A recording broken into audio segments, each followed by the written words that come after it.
আমরা কিছু নতুন শিখি। আজকে আমি নিয়েছি হিস্ট্রির ক্লাস। হিস্ট্রির এটা ৪র্থ ক্লাস রয়েছে। ৩ টি ক্লাস অলরেডি আলোচনা করানো কমপ্লিট হয়েছে। সেই ৩ টি ক্লাস যদি না দেখে থাকো, তো প্লে লিস্টে যাও বা নিচে ডেসক্রিপশনে লিংক পাবা, সেখান থেকে দেখতে পারো।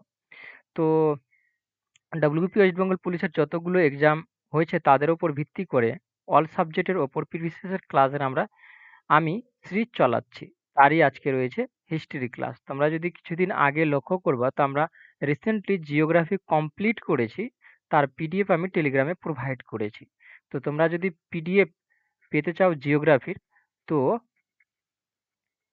তো টেলিগ্রাম থেকে পিডিএফ পেয়ে যাও পুরো জিওগ্রাফি। আর ভিডিও যদি দেখতে চাও, তো ডিসক্রিপশনে লিংক রয়েছে, সেখান থেকে বা প্লে লিস্টে যেয়ে দেখতে পারবা। জিওগ্রাফির পুরো ভিডিও পেয়ে যাবা, আর পিডিএফ টেলিগ্রামে প্রোভাইড করানো রয়েছে টেলিগ্রাম চ্যানেলে, সেখান থেকে পেয়ে যাবা। আজকের যে ভিডিও হচ্ছে বা পুরো যে হিস্ট্রির পুরো বড় যে একটা পিডিএফ হবে, সেটাও আমি কোথায় প্রোভাইড করব? টেলিগ্রামে আমি প্রোভাইড করে দেবো free of cost.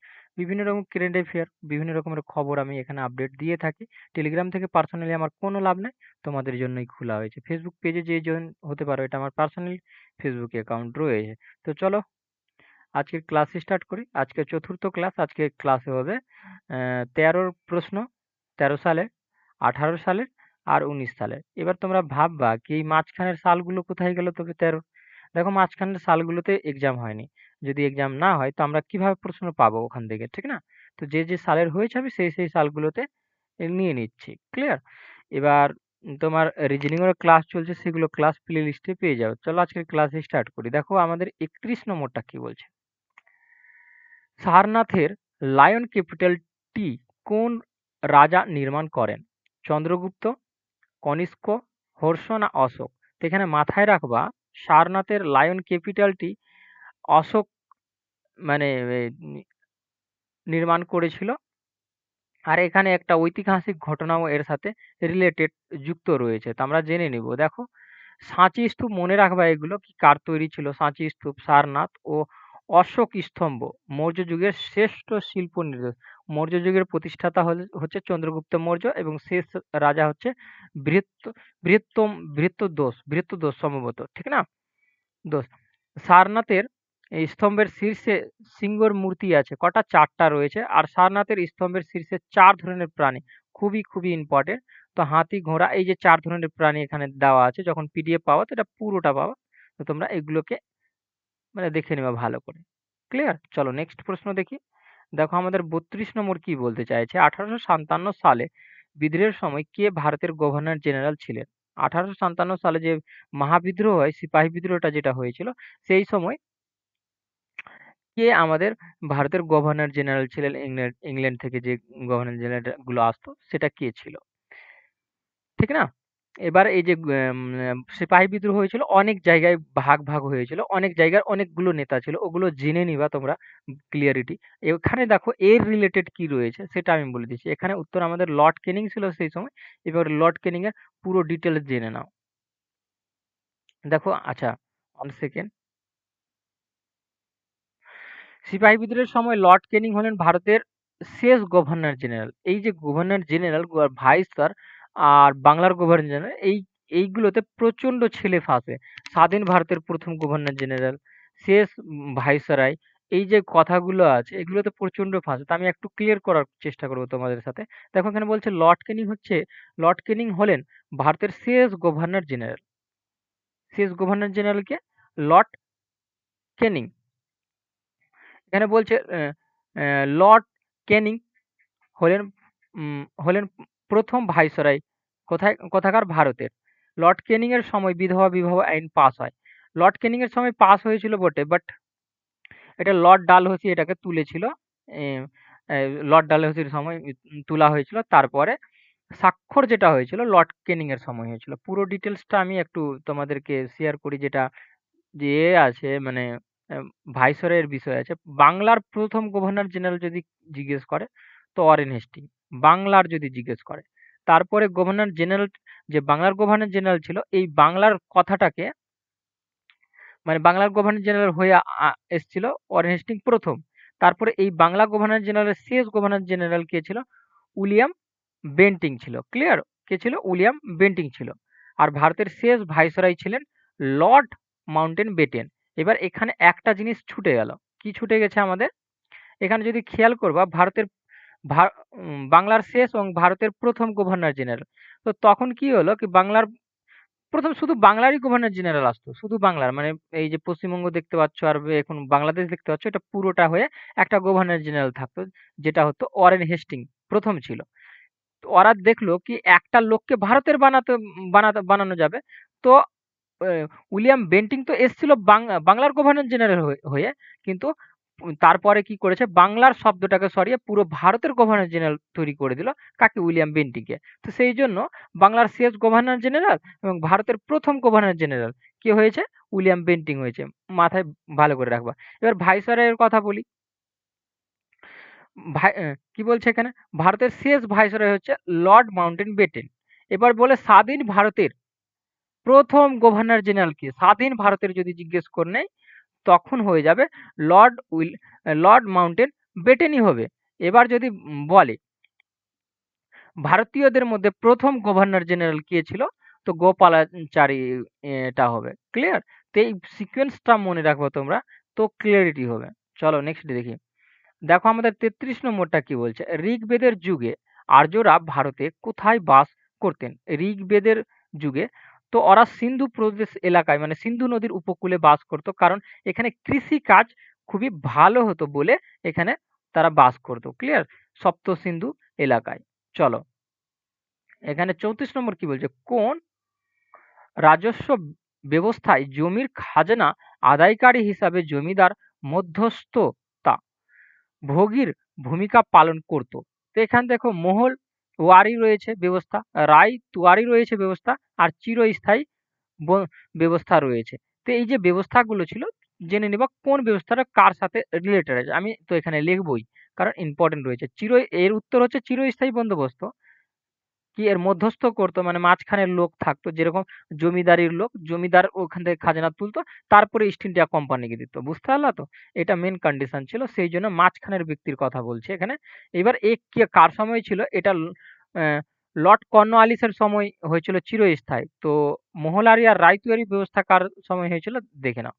Lord Hastings এর সময় হয়েছিল। আর সালগুলো মনে রাখবা। ঠিক না? রায়তুয়ারি আর এটা হয়েছিল ১৮২০ আর যদি বলা হয় মোহলারি তো ১৮২২ সালে। আর এটারই নাম পাঞ্জাবে ভাইয়াচারী ব্যবস্থা নামে পরিচিত ছিল। ক্লিয়ার তো? চলো নেক্সট দেখি। ৩৫ নম্বরটা দেখে নাও আমাদের কি বলতে চাইছে। কুষাণ যুগের সর্বোত্তম বিকাশ ঘটে যে ক্ষেত্রে। তো কুষাণ যুগের থেকে প্রশ্ন যখনই হবে তখনই মাথায় রাখবা ২ থেকে ৩ টা প্রশ্ন। এক তো বলে কুষাণ কুষাণ যুগে বৌদ্ধ সংগীতির কত নম্বর বৌদ্ধ সংগীতি হয়েছিল? তো চতুর্থ বৌদ্ধ সংগীতি হয়েছিল। কোন শিলা? গান্ধার শিলাটা সবচেয়ে মানে আহ, সর্বোত্তম বিকাশ ঘটেছিল তো মানে শিল্পের ক্ষেত্রে ঘটেছিল। ঠিক না? আর কুষাণ যুগের সর্বশ্রেষ্ঠ রাজা কে ছিল এটা জিজ্ঞেস করে কখনো কখনো। তো দেখো এখানে আমাদের বি রাইট শিল্প, গান্ধার শিল্প। ক্লিয়ার? আর কোন বৌদ্ধ সংগীতি হয়েছিল এখানে? চতুর্থ বৌদ্ধ সংগীতি হয়েছিল। আর তক- তক্ষশিলা বিশ্ববিদ্যালয়টি পৃথিবীর প্রাচীনতম বিশ্ববিদ্যালয় ছিল সেই সময়কার কুষাণ যুগের কিন্তু এটা। চলো দেখো হেনরি ভিভিয়ান ডিরেজিও যুক্ত ছিলেন কার সাথে? যুক্ত ছিলেন এই ব্যক্তিটা, এই ব্যক্তি যুক্ত ছিলেন ইয়ং বেঙ্গল মুভমেন্টের সাথে যুক্ত ছিল। এখানে ডি নম্বর আমাদের রাইট হয়ে যাবে। এবার যে এই যে সোসাইটি গুলো আছে এই সোসাইটি গুলোর মধ্যে আমি কিছুটা সোসাইটি ইম্পর্টেন্ট গুলো নিয়েছি। তোমরা আরো বেশি বেশি করে জানবা। ঠিক না? তো যেগুলো ইম্পর্টেন্ট আমি বলছি Kolkata Madras, Warren Hastings, Asia society, Asiatic society, William Jones. ঠিক না? বেনারস বলছে আর ফোর্ট উইলিয়াম কলেজ বলছে। তো এগুলো তোমরা মাথায় রাখবা। চলো নেক্সট দেখি। পিডিএফ এর সাথে সাথে পেয়ে যাবা এগুলো নোটস হিসাবে। তো তোমরা নিচে দেখতে পাবা। সেই জন্য আমি তো নিচ্ছি যেগুলো ইম্পর্টেন্ট থাকছে কি যতদূর সম্ভব নেওয়া যাচ্ছে তোমাদের ভালো হবে। কি তোমার অন্য জায়গায় আর খুঁজতে হচ্ছে না। এখান থেকে কভার হয়ে যাবে। যেরকম জিওগ্রাফির যদি নোটসটা দেখো, পিডিএফটা দেখো, তো ওখানে দেখো ছবির মাধ্যমে বুঝানো হয়েছে। তোমাদের অনেকটাই হেল্প হবে। ঠিক না? দেখো এখানে কি বলছে, বিচারকের কিংসফোর্ডের ওপর হামলার ক্ষুদিরাম বোসের সাহায্যকারী কে ছিলেন? তো ক্ষুদিরামের বোসের সাহায্যকারী কে ছিল? প্রফুল্ল চাকি ছিল। আর প্রফুল্ল চাকি ছিল, ঠিক না? আলিপুর বোমা মামলা এটা। আর এটা কততে হয়েছিল? ১৯০৮ এ হয়েছিল। ঠিক? ক্ষুদিরাম বোস ও প্রফুল্ল চাকি কিংসফোর্ড গাড়ির মনে করে, কিংসফোর্ড এই যে একটা বিচারক ছিল, তার গাড়ি মনে করে ক্ষুদিরাম বোস আর প্রফুল্ল চাকি কি করে বোমা ছোড়ে। বাট সেই দিনকার সেই গাড়িটাতে সে ছিল না। ঠিক না? বোমা নিক্ষেপ করেন। আর ভারতীয় দ্বারা তৈরি বোমার প্রথম আক্রমণ ছিল এটা সেই সময়কার। দু ১৯০৮ এর। মাথায় রাখবা, সালও মনে রাখবা। ডেটও তারিখও জিজ্ঞেস করে নাই কিন্তু এখান থেকে। চলো ৩৮ নম্বরটা দেখো, নিম্নের কোন ব্যক্তি দিন ইলাহির সদস্য ছিলেন? দিন ইলাহির সদস্য কে ছিলেন? রাজা বীরবল ছিলেন। কে ছিলেন? রাজা বীরবল ছিলেন। এবার এর দেখো, দিন ইলাহির প্রবর্তন করেছিলেন মোগল সম্রাট আকবর। এখান থেকে এটাই খুবই ইম্পর্টেন্ট, কোন সম্রাট? তো মাথায় রাখবা, অকবর করেছিল। এই যে কোটেশন লাইনগুলো আছে পড়তে পারো এখানে, ঠিক না? এটি একেশ্বরবাদের ভিত্তিক সম্রাট আকবরের সময় দিন ইলাহি প্রথম শিষ্যরা ছিলেন বীরবল, যুবরাজ সেলিম, আবুল ফজল, এগুলো ছিল। চলো নেক্সট দেখি। দেখো আমাদের কি বলছে, নিম্নের কোনটির জন্য জালিয়াবাগের যতটা ঘটনা, যত কিছু আছে সমস্ত কিছু একদম ইনফরমেশন ক্লিয়ারিটি জানবা। দেখো জালিয়াবাগ হয়েছিল কেন, এটা যদি বলা হয় জননিরাপত্তা আইন, না রাউলেট অ্যাক্ট, না অস্ত্র আইন, না ভার্নিকুলাস ভার্নিকুলাস প্রেস। তো ভার্নিকুলাস ওটা খুব ইম্পর্টেন্ট, আর রাউলেটটা খুব, এর জন্যই হয়েছিল, রাউলেট অ্যাক্টের জন্যই জালিয়াবাগের হত্যাকাণ্ড হয়েছিল। এবার আমি সমস্ত ইনফরমেশন দেবো তোমাদের সাথে। দেখো এখানে রাউলাট অ্যাক্ট আমি এখানে ক্লিয়ারিটি করে দিয়েছি, আর ভার্নাসকুলাস কত সালে হয় ওটাও আমি এখানে ক্লিয়ার করে দিয়েছি। এবার আসতে জালিয়াবাগটা হয়েছিল কেন, তো আমি এখানে বলছি না, এখানে নোট আছে আরো এরকম। দেখো এটা কবে এসে ২০১৮-তে পড়েছে ডব্লিউপি, ঠিক? ২০১৯-এ সেম প্রশ্নটা, তো আমি এখানে ক্লিয়ারিটি করবো ওটাকে। না তো ওখানে বলবো এখানেও বলবো, তো একটু বেশি সময় চলে যাবে তোমাদের। জালিয়াবাগের হত্যাকাণ্ড ঘটেছিল কত সালে ঘটেছিল? ১৭ এপ্রিল ১৯১৯। এই ঘটনাটা এমন একটা ঘটনা ছিল কি সবচেয়ে মারাত্মক ঘটনা ছিল, আর ডাইরেক্টলি গুলি চালাতে বলে দিয়েছিল ১০০ বাতে। মেইনলি হয়েছিল রাওলাট একটা যেটা ছিল ওর বিরুদ্ধে, ওর রাওলাট অ্যাক্টের মাধ্যমে ২ জন দেশপ্রেমীকে সত্যপাল আর কিচলুকে, দেখো এখানে লেখা রয়েছে কি বলছে, ১৯১৯ সালের ১০ এপ্রিল রাওলেট আইনের সাহায্যে ২ দেশপ্রেমিক ডক্টর সত্যপাল চৌধুরী ও ডক্টর সেফুদ্দিন কিচলুকে গ্রেপ্তার করা হয় তাদের মুক্তির দাবিতে। এই যে ২ জন ব্যক্তি ছিল, এদের মুক্তির দাবিতে পাঞ্জাবের এক জায়গা রয়েছে জালিয়াবাগ, সেখানে এরা কি করেছিল, জালিয়া জালিয়া অমৃতসরের কাছে রয়েছে, ঠিক না? তো জালিয়াবাগ নাম জায়গাটার নাম ছিল, আর অমৃতসরের কাছে ছিল।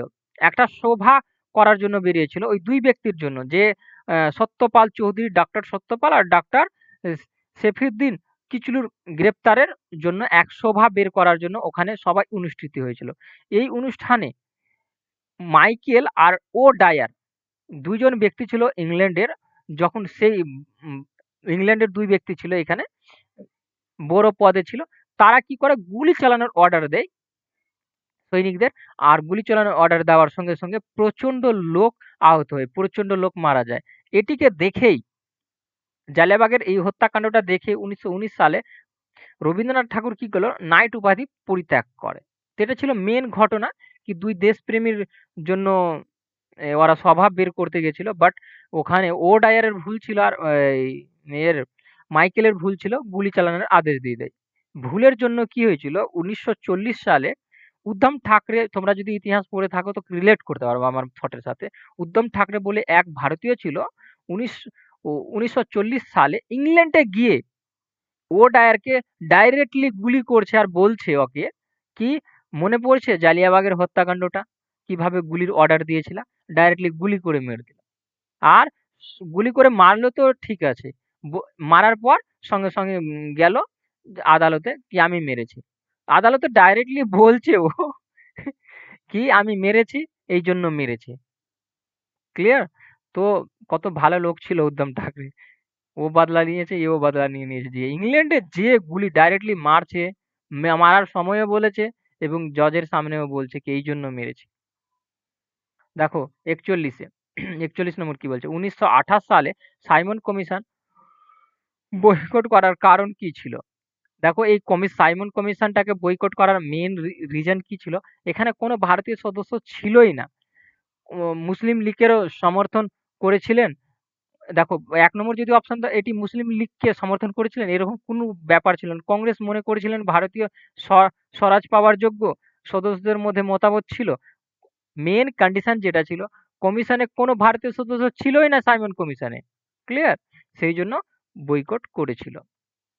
ডি নম্বর আমাদের রাইট। দেখে নাও সাইমন কমিশন কত সালে হয়েছে? এত সালে এবং ভারতে আসেন। এটা তৈরি হয়ে গেছিল ২৭ কিন্তু ভারতে আসে কত ২৮ আর ৩ ফেব্রুয়ারি। মাথায় রাখবা সালগুলো। ইতিহাস যদি সিকোয়েন্স অনুযায়ী ইতিহাস পড়ে থাকো তো দেখবা রিলেট করতে পারবা আমার সাথে। আর যদি সিকোয়েন্স অনুযায়ী না পড়ে থাকো, এখানে ২ টো ওখানে ২ টো করে পড়ছো তো তোমার ইতিহাস একদম অনেক খামখেয়ালি আছে। ইতিহাস এমন একটা জিনিস পড়ার নাই, একেবারে পড়ার নাই, সামনের কেউ বুঝাচ্ছে জাস্ট শুনো, দেখবা সমস্ত কিছু একদম ক্লিয়ারিটি হয়ে যাবে। দেখো ৪২ কি বলছে? বীরবলের আসল নাম কি ছিল? আচ্ছা হ্যাঁ, ইতিহাসের কথা বললাম। স জাস্ট শুনো, সমস্ত কিছু ক্লিয়ার হয়ে যাবে। কিন্তু শুনানে বালা কে আছে? সামনে দেখো, ওর মধ্যে ক্যাপাবিলিটি আছে কিনা? ইতিহাসের সমস্ত ঘটনা ওর ক্লিয়ারিটি আছে কিনা? যদি না ক্লিয়ারিটি থাকে কিন্তু বুঝাতে পারবে না ভালোভাবে। ঠিক না? অনেক ঘটনা ছেড়ে দিবে। বীরবলের আসল নাম কি ছিল? মহেশ দাস ছিল। এখানে নম্বর রাইট ছিল। আর এটা হিন্দু নেতা ছিল আকবরের। ঠিক না? মহেশ দাস। দেখ আকবরের হিন্দু মন্ত্রী বীরবল, আবুল ফজল, ফেজি এ ওই ফেজি ওই ধর্মমত গ্রহণ করেন, প্রথম গ্রহণ করেন কে করেছিল? বীরবল করেছিল। তো মাথায় রাখবা এখান থেকে আকবরের দরবারে ছিল, মন্ত্রী ছিল, হিন্দু মন্ত্রী ছিল। তার নাম আসল নাম জিজ্ঞেস করে। দেখো ১৯ জিজ্ঞেস করেছে মহেশ দাস। তো এই কয়েকটা প্রশ্ন ওখানে হয়। আকবর থেকে আরো প্রশ্ন হয়। দেখো ৪৩ letter from a father to daughter বইটি লিখেছেন। কে লিখেছিল? জওহরলাল নেহেরু লিখেছিল। ঠিক না? তো এটা কি কন্ডিশন ছিল? কন্ডিশন তো এখানে লেখাই নাই। কারণ ওটা তো জাস্ট দেখো বইয়ের নাম আছে সেইজন্য ওখানে তার কিছু নেওয়াই হয়নি।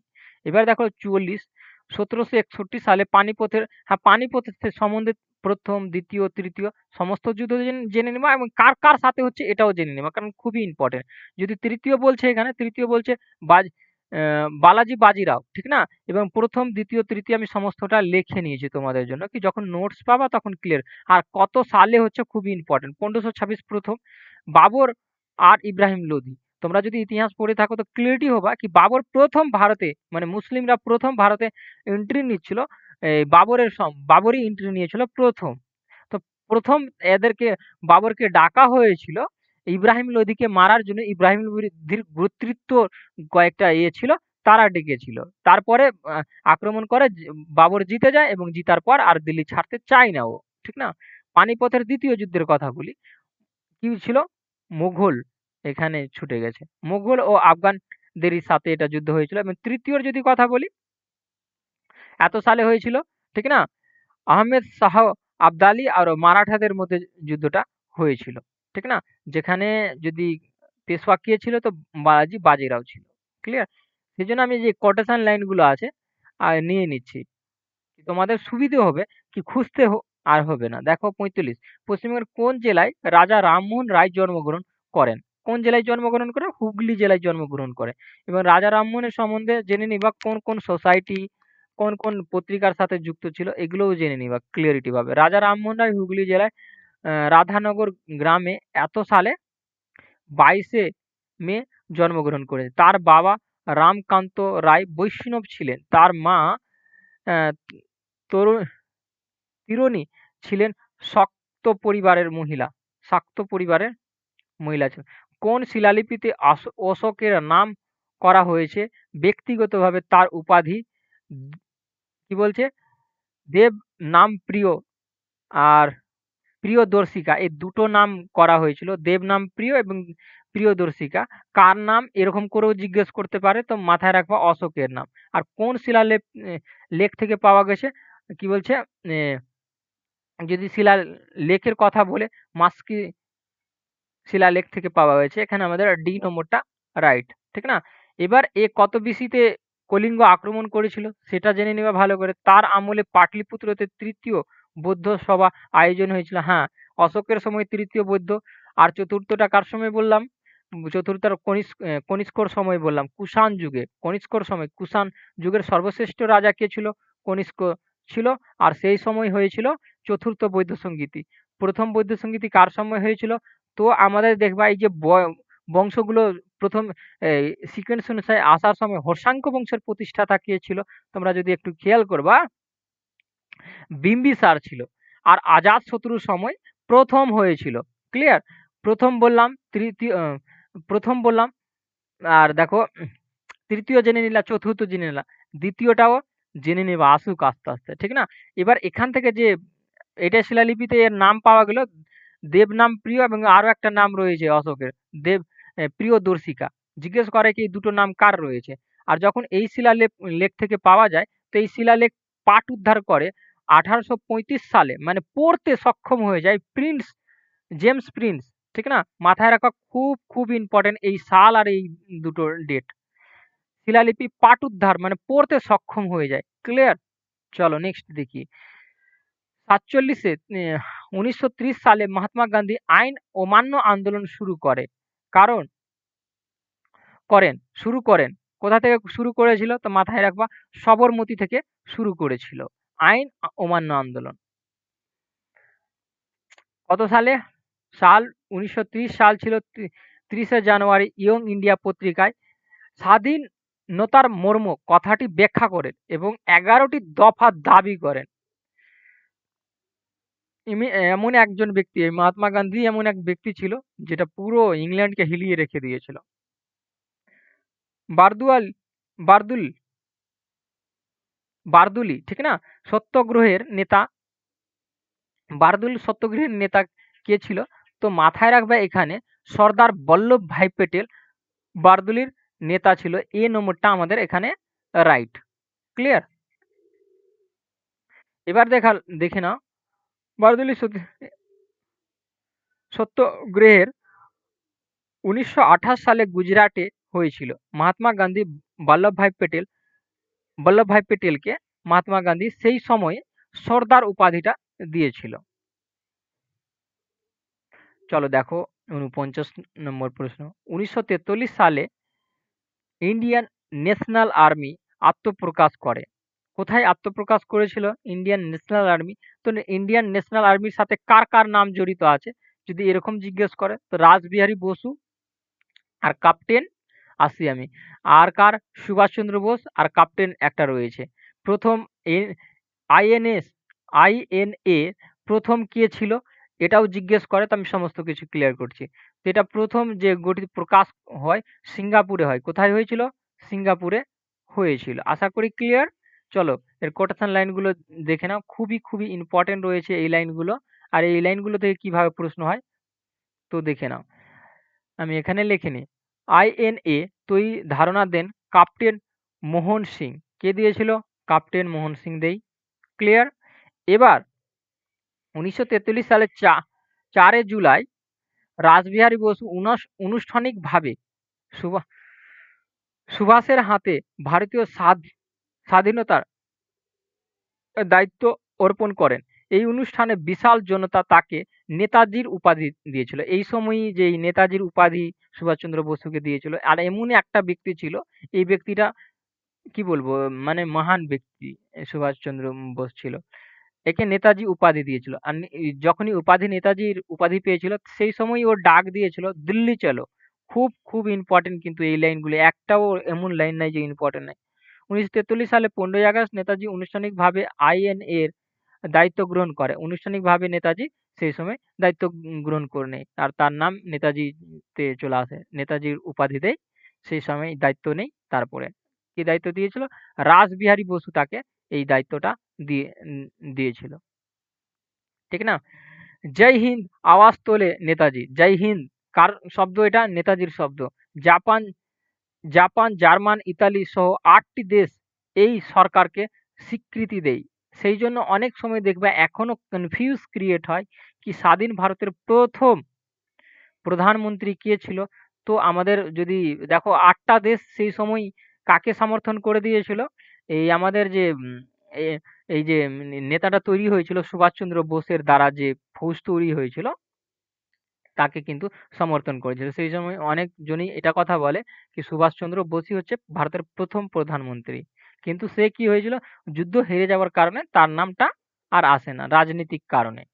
চলো ৫০ সে কি বলছে? কে শের-ই পাঞ্জাব নামে পরিচিত? খুব ইম্পোর্টেন্ট। এটা লালা রাজপথ রায় নামে পরিচিত ছিল শের-ই পাঞ্জাব। ঠিক না? এবার দেখো লালা রাজপথ রায়কে পাঞ্জাব কেশরী বা শের-ই পাঞ্জাব নামে জনপ্রিয় ছিল। তো আজকে আমি এখানে ২০ টাই প্রশ্ন তোমাদের সাথে শেয়ার করলাম, আলোচনা করালাম। তো তোমরা সিকোয়েন্স অনুসারে ইতিহাসকে পড়বা। দেখবা খুবই ইন্টারেস্টিং সাবজেক্ট। যারা একেবারে ইতিহাসে কিছুই জানো না, তাদের বেস্ট সময় আছে। এমন একটা টিচারকে ধরো যে সিকোয়েন্স জানে, থ্রোলি জানে এবং তার কোনো প্রবলেম না থাকে। যদি তারই প্রবলেম থাকে তো তোমাকে বোঝাতে পারবে না। ঠিক না? তো থ্যাংক ইউ। এখানেই আজকে আমাদের ক্লাস শেষ হলো। তোমরা ইতিহাস পড়তে থাকো আর প্রিভিয়াস ইয়ার করতে থাকো।